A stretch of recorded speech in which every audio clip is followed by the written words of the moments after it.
ప్రభువైన యేసుక్రీస్తు నామములో తండ్రిని దేవునికి కృతజ్ఞతాస్తుతులు చెల్లిస్తూ చేరువచ్చిన మీకు ప్రభువైన యేసుక్రీస్తు నామములో వందనములు తెలియజేయచ్చు ఉన్నానండి. దేవుడు మనల్ని ప్రేమించి మరొకసారి ఈ విధంగా కలుసుకున్నట్టుకు ఇచ్చిన సమయాన్ని బట్టి నేను ఎంతో సంతోషిస్తూ ఉన్నాను. ఈరోజు చిన్న అంశాన్ని మనం చెప్పుకుందామండి. అంశం ఏంటంటే, వేటి కొరకు మనుషులు జీవిస్తారో అవి వారికి రక్షణను ప్రసాదించలేవు. వేటి కొరకు ఈ మనుషులు జీవిస్తారో అవి రక్షణను కలిగించలేవు. అది ఈరోజు మనము కొద్ది మాటలు చూద్దామండి. మొట్టమొదటిగా మనం చూసినట్లయితే అపోస్తుల కార్యగ్రంథం 10వ అధ్యాయం 1వ వచనంలో చూసినట్లయితే, ఇటలీ పటాలమనబడిన పటాలంలో శతాధిపతి అయిన కొర్నేలి అని భక్తిపరుడు ఒకడు కైసరులో ఉండెను. అతడు తన ఇంటి వారందరితో కూడా దేవుని యందు భయభక్తులు గలవాడై ఉండి ప్రజలకు బహు ధర్మము చేయుచు ఎల్లప్పుడూ దేవునికి ప్రార్థన చేయువాడు. ఇక్కడ మనం చూసినట్లయితే ఇతడు ఒక భక్తిపరుడు. అతడు తన ఇంటి వారందరితో కూడా దేవుని యందు భయభక్తులు గలవారై ఉన్నారు. అంత మాత్రమే కాదు, అతడు బహు ధర్మము చేయుచున్నాడు, ఎల్లప్పుడూ దేవునికి ప్రార్థన చేయుచున్నాడు. ఈ మంచివే, అయితే ఇవి రక్షణను కలిగించవు. దేవుని రాజ్యంలోనికి అవి సరిపడవు రావడానికి. ఎందుకని అని మనం ఆలోచన చేసినట్లయితే, ఇతని గూర్చి అనేక మంచి సంగతులు ఉన్నాయి. ఆ మంచి సంగతులు దేవుని రాజ్యమునకు చేర్చవు, నిత్య జీవానికి చేర్చవు, రక్షణ పొందడానికి అవి సరిపోవు అని మనం గమనించాలి. అతడు తన ఇంటి వారందరితో కూడా దేవుని యందు భయభక్తులు గలవాడై ఉండి ప్రజలకు బహు ధర్మము చేయుచు ఎల్లప్పుడూ దేవునికి ప్రార్థన చేయవాడు. అతడు తన ఇంటి వారందరితో కూడా దేవుని యందు భయభక్తులు కలిగి ఉన్నారు. మరి ఈరోజు మనము మన ఇంటి వారందరము దేవుని యందు భయభక్తులు కలిగి ఉండాలని కోరుతూ ఉన్నాను. దేవుని యందు ఎందుకు భయభక్తులు కలిగి ఉండాలి? ఆయన మనల్ని పుట్టించాడు, ఆయన మనలను కలుగు చేశాడు, మనల్ని జీవింపజేస్తూ ఉన్నాడు, ఆయన యందు చలిస్తూ ఉన్నాం, ఉనికి కలిగి ఉన్నాం. ప్రియమైన వాళ్ళారా, ఆలోచన చేయండి. కాబట్టి ఒక మనిషి ఎల్లప్పుడూ ప్రార్థన చేస్తాడనుకో, అతడికి రక్షణ పొందుతాడనేది గ్యారంటీ లేదు. ప్రార్థన మాత్రమే రక్షణలోనికి నడిపించదు. కానీ ఇతనికి చాలా అవసరతలో ఉన్నాడు. భక్తిపరుడు, మంచి పని చేస్తూ ఉన్నాడు, శతాధిపతి, 100 మందికి అధికారి. అయినప్పటికీ ఇతనికి కొదువుగా ఉన్నది. అది తండ్రిని దేవుడు ప్రభువైన యేసుక్రీస్తు ద్వారా పంపించిన, అది అపోస్తలులకు ఇచ్చిన బోధ. ప్రభువైన యేసుక్రీస్తు వారికి అప్పగించిన బోధను ఇతనికి అవసరమైతే ఉన్నది. రక్షణ పొందడానికి ఇతనికి అవసరతలో ఉన్నాడు. కాబట్టి దూత పైనుంచి వచ్చినప్పటికీ రక్షణ గూర్చి చెప్పవలసిన బాధ్యత ప్రభువైన యేసుక్రీస్తు అపోస్తలులకు ఇచ్చినట్లుగా మనం చూస్తూ ఉన్నాం. అపోస్తలులు అనగా పంపబడిన వారు సర్వలోకమునకు వెళ్ళి సర్వ సృష్టికి సువార్తను ప్రకటించుడి అని పంపబడిన వారు. ప్రభువైన యేసుక్రీస్తు తిరిగి లేచిన తర్వాత వారి యొద్దకు వచ్చాడు.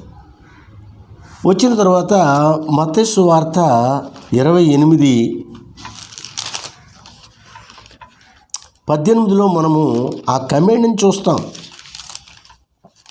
మత్తయి సువార్త 28వ అధ్యాయము 18వ వచనంలో మరి విశేషంగా ఆయన తిరిగి లేచిన తర్వాత ఈ మాటలు మనం చూస్తూ ఉంటాం. వారి దగ్గరికి వచ్చారు.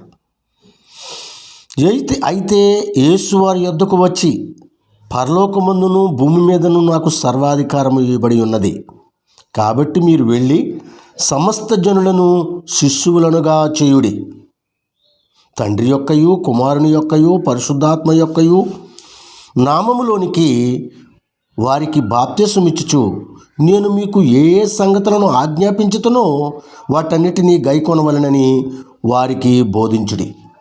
ప్రియమైన వాళ్ళారా, పరలోకమందును భూమి మీదను సర్వాధికారం ఇవ్వబడిన యేసుక్రీస్తు ప్రభువారు వారిని పంపారు.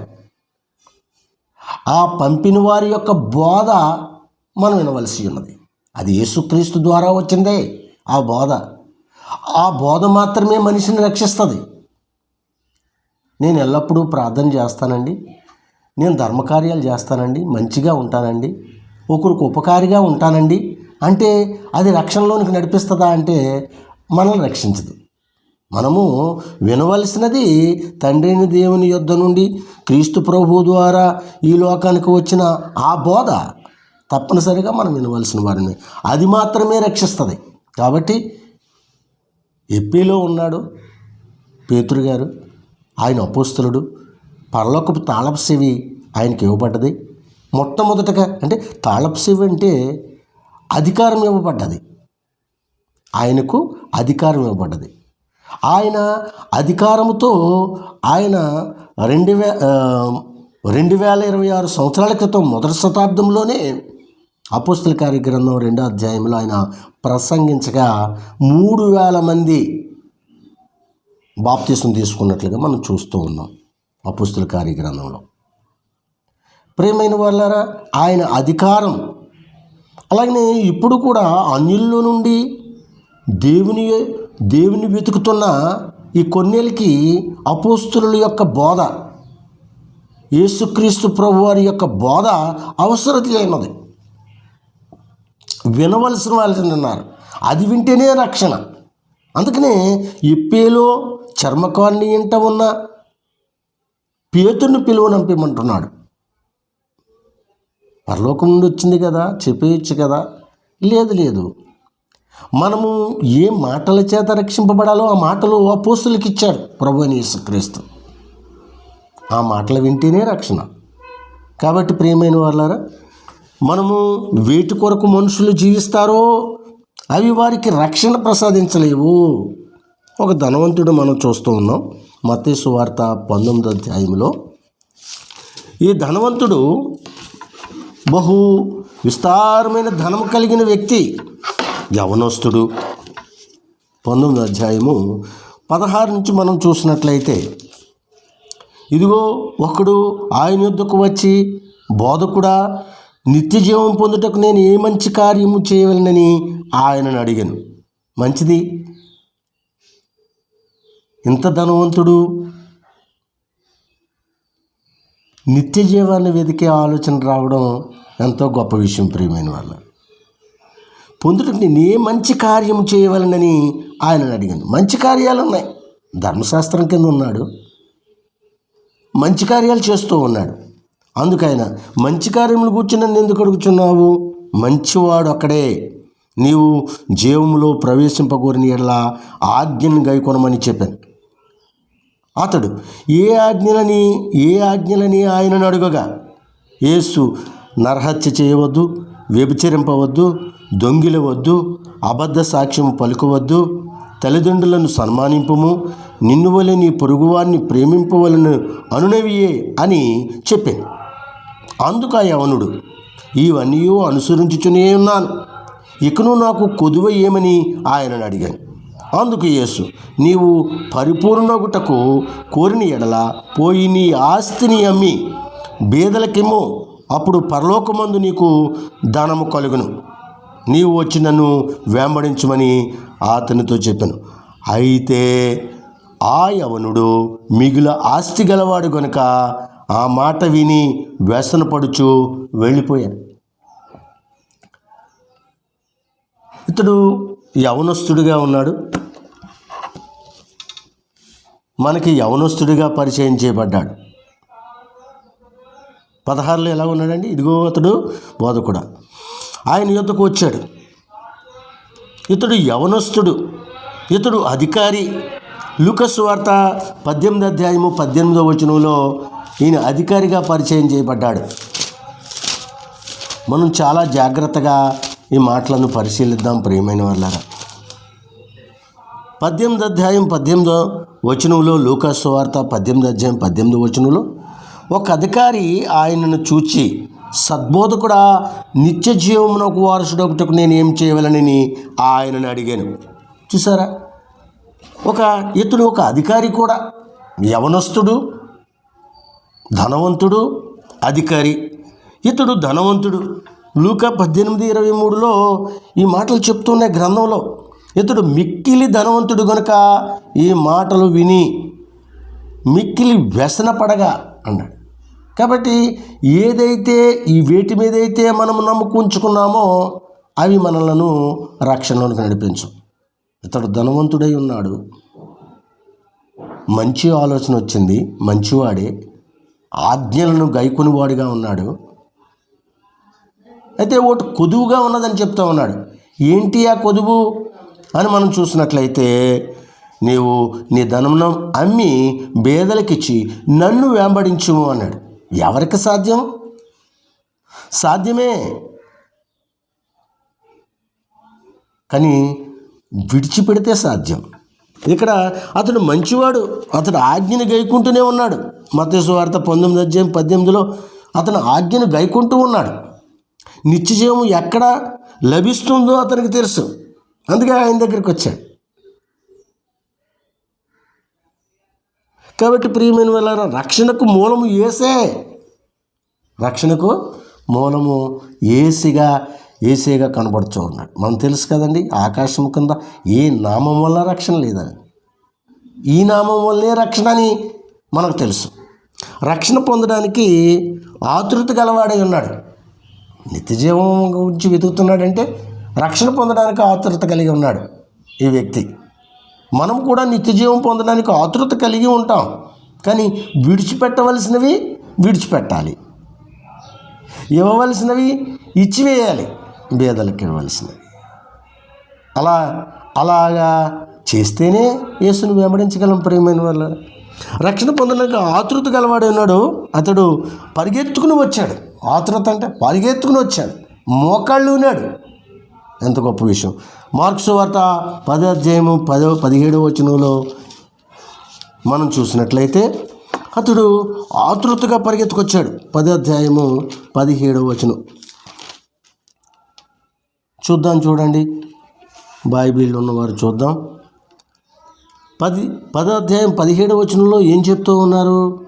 ఆయన బయలుదేరి మార్గమును పోచుండగా ఒకడు పరిగెత్తుకుని వచ్చి ఆయన ఎత్తుట మోకాళ్ళుని, సద్బోధకుడా, నిత్య జీవమునకు వారసుడనొకటకు నేనేమి చేయవలనని ఆయన అడిగాను. ఎంత గొప్ప మాట అది! నిత్య జీవము, నిత్యము జీవించే స్థితి. ఈ లోకంలో నిత్యము జీవించమని మనకందరికీ తెలుసు. ఎందుకని? మన కళ్ళ ముందే స్నేహితులు చనిపోతూ ఉన్నారు, మన బంధువులు చనిపోతున్నారు, మన ఇంట్లో తల్లిదండ్రులు చనిపోతూ ఉన్నారు. ఇక్కడ స్థిరము కాదు. నాన్న అమ్మ ఇక్కడ కొద్ది రోజులు ఉన్నారు, కనపడట్లేదు భౌతికంగా. అంటే మనిషి చనిపోతాడు తప్పనిసరి, కానీ నిత్యము జీవించే స్థితి ఎక్కడ ఉంది అని వెతుకుతున్నాడు ఇతను. మంచివారి దగ్గరికే వచ్చారు. అద్వితీయ సత్యదేవుడైన నిన్ను నీవు పంపిన యేసుక్రీస్తుని ఎరుగుటియే నిత్యజీవం. ఆయన ఎరిగి ఆయన యొద్దకు వచ్చాడు. కానీ వ్యసనపడి వెళ్ళిపోవడానికి కారణం మధ్యలో ధనం అడ్డొచ్చింది, అది విడిచిపెట్టవలసి వస్తుంది. ఇక్కడ మనం చూసినట్లయితే యేసు యొక్క వ్యక్తిత్వాన్ని, శీలాన్ని కొంతవరకు ఎరిగినవాడై ఉన్నాడు. ఇతను మోకాళ్ళు ఉన్నాడు, సద్బోధకుడు అని పలికాడు, ఆయన సంబోధించాడు. అతడు యేసుచే ప్రేమించబడ్డాడు. మార్కు సువార్త 10వ అధ్యాయంలోని 21వ వచనంలో ఈ మాట అన్నాడు. యేసు అతను చూచి అతన్ని ప్రేమించి అన్నాడు. చూడండి, నీకు ఒకటి కొదువుగా ఉన్నది, నీవు వెళ్ళి నీకు కలిగినవన్నీ అమ్మి బీదలకిమ్ము, పరలోకమందు నీకు ధనము కలుగును, నీవు వచ్చి నన్ను వెంబడించమని చెప్పాను. ఎవరు నమ్ముతారు ఈ మాటని? ఎవరు నమ్ముతారు? మనం నమ్మాలి ప్రియమైన వాళ్ళారా. నమ్మకపోతే స్వయముగా యేసుక్రీస్తు ప్రభువు వారు మాట్లాడుతున్న మాటలు ఇవి. 2026 సంవత్సరాల క్రితం ఆయన శరీరధారి అన్న దినాల్లో ఈ మాటలు మాట్లాడుతూ ఉన్నాడు. ఇది నోట్ చేయబడ్డది, ఇది నిజం, ఆ స్థలము నిజము, ఆయన నిజం. కానీ అతడు దీని అంతట్లో కూడా అతడు రక్షణ లేనివాడే ఉన్నాడు. మనం గమనించినట్లయితే ఇన్ని ఉన్న ధనవంతుడైనప్పటికీ అతన్ని ఏ స్థితిలో ఉన్నాడంటే రక్షణ లేని స్థితిలో ఉన్నాడు. కాబట్టి ఈ నమ్ముకున్న వేటి కొరకు మనుషులు జీవిస్తారో అవి వారిని రక్షించవని మనము ఆ అంశాన్ని చెప్పుకుంటూ ఉన్నాం. దీని అంతటితో కూడా అతడు రక్షణ లేనివాడై ఉన్నాడు. నిత్య జీవం పొందడానికి తాను ఏమి చేయాలో అడగడానికి అతడు యేసునొద్దకు వచ్చాడు. మంచిదే, నీవు రక్షణకు ముందే పొందావా అన్నారా? అనలేదు. అన్నీ విన్నా ఆయన ఆజ్ఞలు పాటించాను అన్నాక నీవు రక్షణలో ఉన్నావు అబ్బాయి అని అనలేదండి.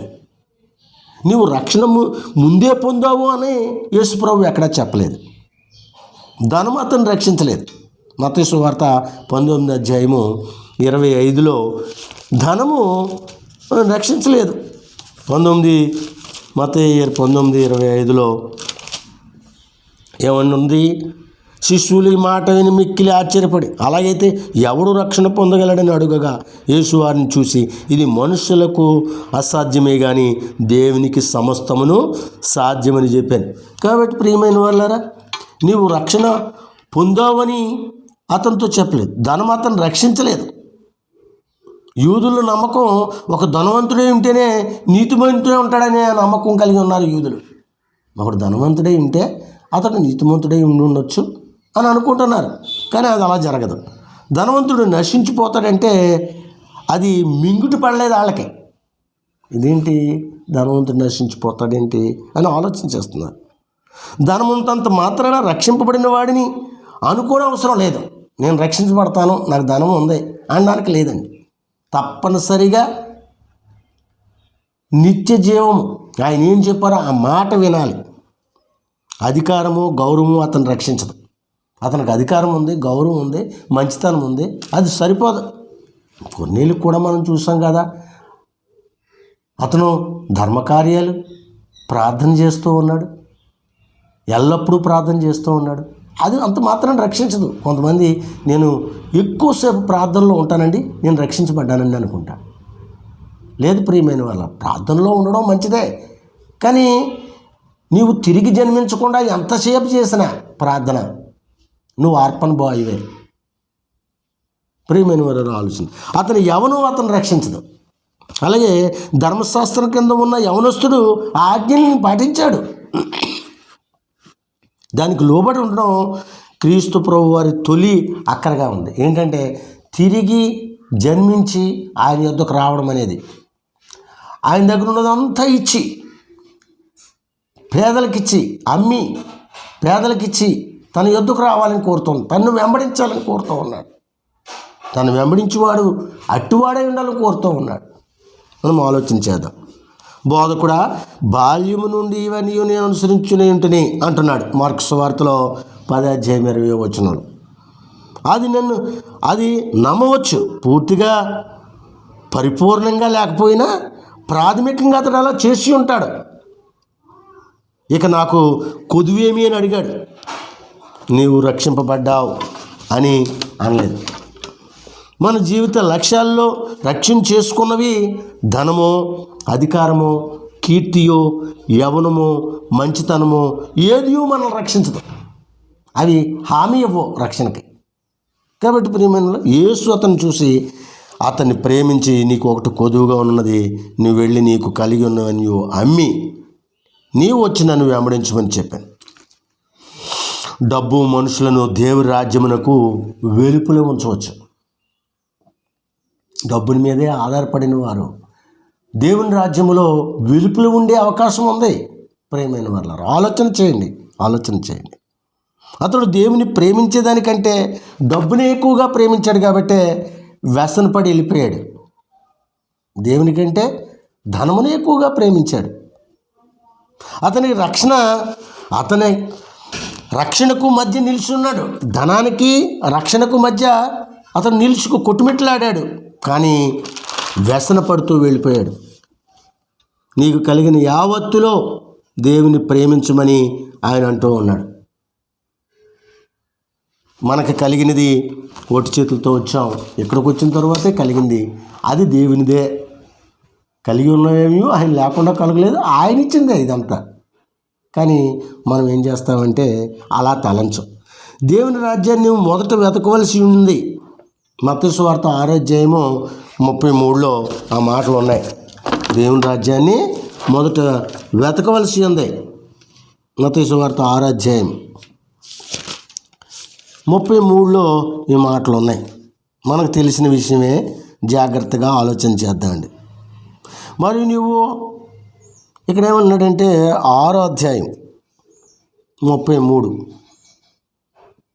కాబట్టి మీరు ఆయన రాజ్యమును నీతిని మొదట వెతుకుడి, అప్పుడు అవన్నీ మీకు అనుగ్రహింపబడను. కానీ మనం వెతకవలసింది ఏంటి? దేవుని రాజ్యాన్ని మొదట వెతకవలసి ఉంది. ప్రియమైన వాళ్ళ,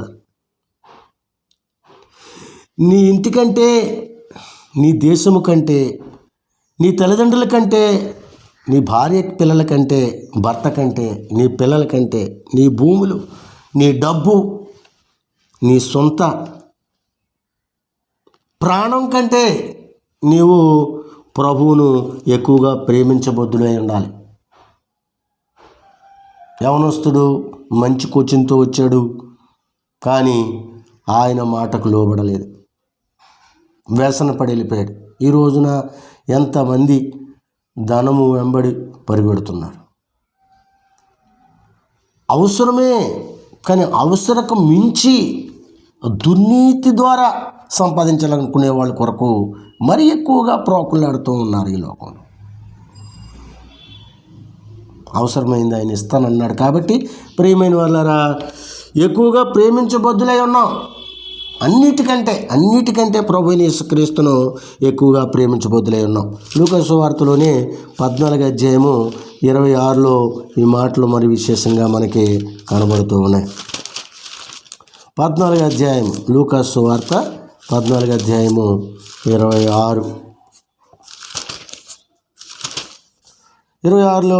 ఏమన్నాడు? బహు జనసమూహములు ఆయనతో కూడా వెళ్చున్నప్పుడు ఆయన వారి తట్టు తిరిగి, ఎవడైనను నా యొద్దకు వచ్చి తన తండ్రిని, తల్లిని, భార్యను, పిల్లలను, అన్నదమ్ములను, అక్క చెల్లెండ్రను, తన ప్రాణము సహా ద్వేషింపకుంటే వాడు నా శిష్యుడు కానేరడు. మరియు ఎవడైనను తన సిలువను మోసుకొని నన్ను వెంబడింపని ఎడలా వాడు నా శిష్యుడు కానేరడు. కాబట్టి ప్రియమైన, ఇంత స్పష్టంగా చెప్తూ ఉంది పరిశుద్ధ బైబిల్ గ్రంథం. కాబట్టి ఆయనను వెంబడించడం ప్రాముఖ్యమైనది. క్రొత్త నిబంధన ప్రకారం నేను క్రీస్తుతో సిలువ వేయబడి ఉన్నాను, ఇకను జీవించువాడిది నేను కాను, క్రీస్తే నా యందు జీవిస్తున్నాడు అని ఒక క్రైస్తవుడు అనాలి. ధనవంతుడిలా వెళ్ళిపోకూడదు. రక్షణ వెతికాడు, నిత్య జీవం కావాలనుకున్నాడు, సరైన వారిని అడిగారు, కానీ వ్యసన పడుతూ వెళ్ళిపోవడానికి కారణమైన ధనాన్ని ఆయన విశ్వసించాడు. ఈ రోజున ఒకవేళ క్రీస్తు ప్రభు కంటే ఎక్కువగా దేన్నైనా ప్రేమిస్తే అవి మనలను రక్షించవు. గలతీయులకు రాసిన పత్రిక 2:20 ఈ మాటలు మనం చూస్తాం. గలతీయులకు రాసిన పత్రిక 2:20 ఈ మాటలు చాలా వివరంగా ఉన్నాయి. నేను క్రీస్తుతో కూడా సిలువ వేయబడి ఉన్నాను, ఇకను జీవించువాడును నేను కాను, క్రీస్తే నా యందు జీవించుచున్నాడు.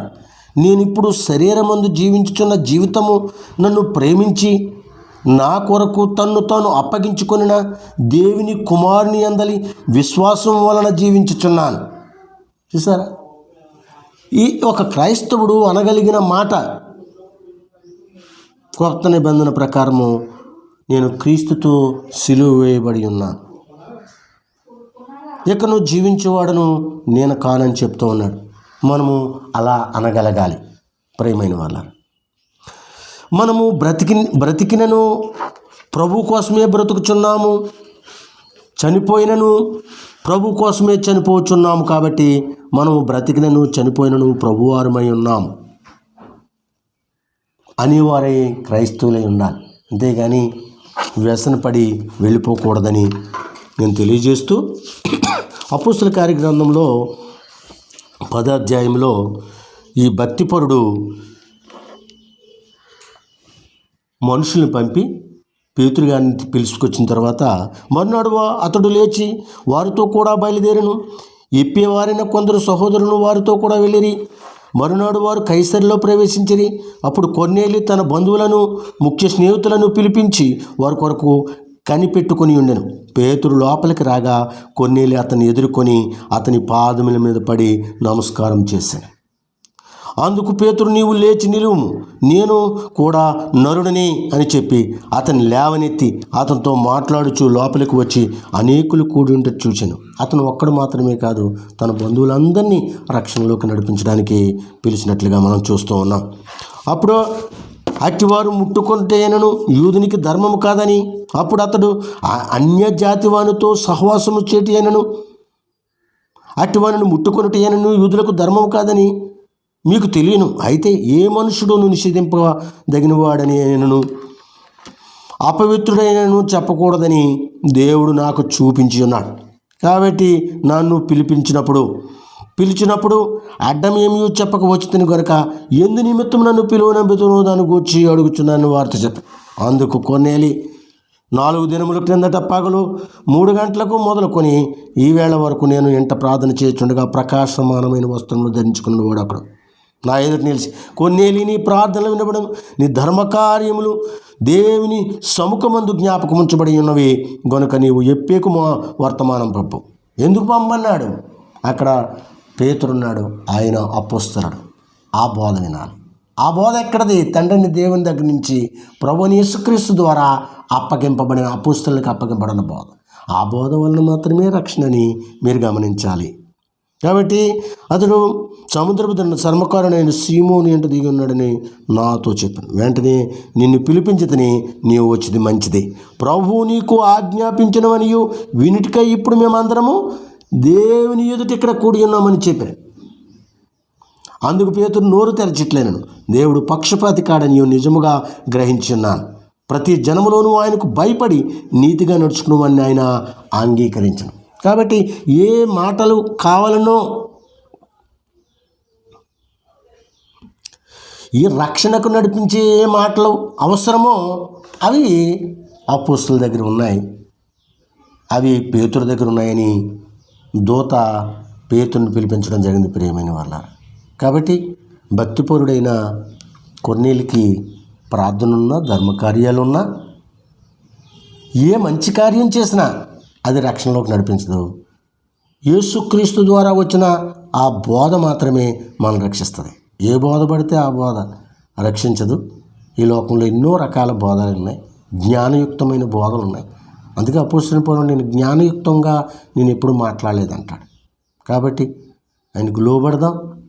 ఏదైనా మనం ఏవైతే ఆశ పెట్టుకున్నామో అవి మనం రక్షించాం. కాబట్టి రక్షించే యేసుక్రీస్తు మాట యందు విశ్వాసం ఉంచుదాం. తిరిగి జన్మించే స్థితిలోకి వెళదాం. ఒకసారి తల్లి గర్భం ద్వారా జన్మించాము, స్నానం చేస్తుంది నర్సు, అక్కడున్న ఆయు. రెండవసారి తిరిగి జన్మిస్తే ఆయన రాజ్యంలోనికి ప్రవేశం ఉంది. కాబట్టి ప్రియమైన వాళ్ళారా, మనం ఆలోచన చేసి ఏది ఆటంకంగా ఉందో దాన్ని తొలగించుకొని అవి రక్షించమని తెలుసుకొని యేసుక్రీస్తు చెప్పిన మాటలను యందు విశ్వాసం ఉంచి వెంబడిద్దాం. ఆ విధంగా మీరు వెంబడించి ఆ బోధ మాత్రమే రక్షిస్తుందని గ్రహించి నమ్మి బాప్తిసం తీసుకుని తిరిగి జన్మించి ఆయన రాజ్యమునకు వారసులు అవ్వాలని కోరుతూ ఉన్నా. అంటే ఒక అతను ఆయన మాటలు విని విశ్వసించిన తర్వాత చేయవలసిన క్రియ ఏంటంటే బాప్తిసం పొందడం. అలా బాప్తిసం తీసుకున్న వ్యక్తి దేవుని యొక్క సొంతగాడవుతాడు. దేవుని ఆస్తికి ఆయన సొంతగాడవుతాడు. ప్రియమైన వాళ్ళారా, జాగ్రత్తగా విన్నందుకు, ఓపికగా విన్నందుకు మీ అందరికీ నా హృదయపూర్వక వందనాలు తెలియజేస్తూ, ఒకవేళ ఈ మాటలు మీకు ఇష్టమైనట్లయితే, అది మీకు అనుకూలంగా ఈ బోధ అనుసరించినట్లయితే లైక్ చేయండి, షేర్ చేయండి.